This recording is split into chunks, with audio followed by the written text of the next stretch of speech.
नमस्कार दोस्तों, स्वागत है आपका हमारे YouTube चैनल किशन वॉइस पर। आज की कहानी है वृद्धाश्रम में रह रहे 97 वर्ष के एक बुजुर्ग की दुखद कहानी। तो चलिए शुरू करते हैं। प्राचीन काल में माता पिता के एक ही आदेश पर संतानें सब कुछ करने को तैयार रहती, परंतु आज जब बुढ़ापे में बुजुर्गों को बच्चों के सहारे की सर्वाधिक जरूरत होती है, अधिकांश संतानें अपने बुजुर्गों से उनकी जमीन जायदाद अपने नाम लिखवाकर माता पिता की ओर से आंखें फेर कर उन्हें अकेला छोड़ देती है। अक्सर मेरे पास ऐसे बुजुर्ग अपनी पीड़ा व्यक्त करने के लिए आते रहते हैं, जिनकी दुख भरी कहानियां सुनकर मन बेचैन हो उठता है। कुछ ऐसा ही दुख भरी कहानी 97 वर्षीय एसबी खुराना की है, जो आज अपने बेटे बेटी के पास रहने की बजाय वृद्धाश्रम में जीवन व्यतीत करने के लिए विवश है। मूलतः लाहौर के रहने वाले खुराना का जन्म 7 नवंबर 1919 को हुआ था तथा उन्होंने अपनी मैट्रिक की शिक्षा लाहौर के सनातन धर्म स्कूल से हासिल की। देश की आजादी से पूर्व 7-8 वर्ष उन्होंने लाहौर के सेंट्रल बैंक में नौकरी की, जहां उन्हें 40 रुपए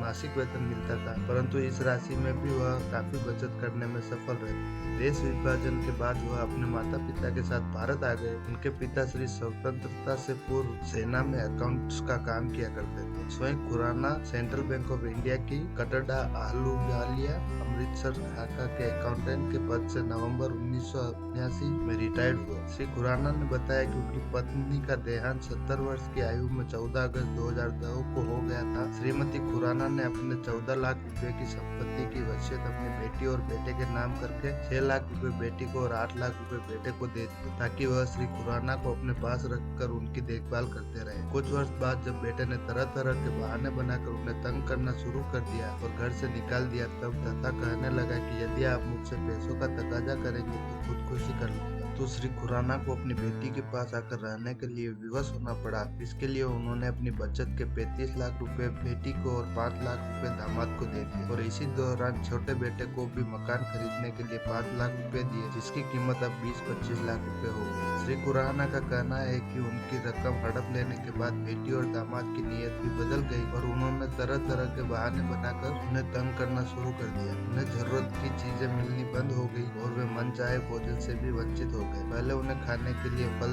आदि मिला करते थे, परंतु अब खाने के लिए तो क्या, वे इन्हें देखने के लिए भी तरस गए। उनकी बेटी ने यहाँ तक कहना शुरू कर दिया था कि आप घर की बातें बाहर करके हमें बदनाम करते हैं, इसलिए मैं आपको अपने पास नहीं रख सकता। श्री खुराना के अनुसार अब पानी सिर से गुजर गया तो बेटी का भी घर छोड़ने के लिए विवश हो गए तथा जालंधर के लाला Jagat Narayan senior citizen home में 17 जून 2017 को रहने के लिए आ गए और तब से वही रह रहे। सब कुछ होते हुए भी अपनी ही संतान द्वारा अकेले छोड़ दिए गए श्री खुराना एकमात्र बुजुर्ग नहीं है। समाज में आज न जाने कितने ही बुजुर्ग इसी प्रकार अपनी संतान के हाथों अपेक्षित होकर भी एकाकी जीवन बिता रहे हैं। दोस्तों, अपने माता पिता का ख्याल रखें, उनका साथ दें, क्योंकि उन्होंने तुम्हें बचपन में तुम्हारा बहुत ध्यान रखा था और उनकी भी कुछ ख्वाहिशें होती है अपने बच्चों से। आज की कहानी यही खत्म होती है। कहानी अच्छी लगे तो वीडियो को लाइक करें, चैनल को सब्सक्राइब करें। चलिए मिलते हैं अगले दिन।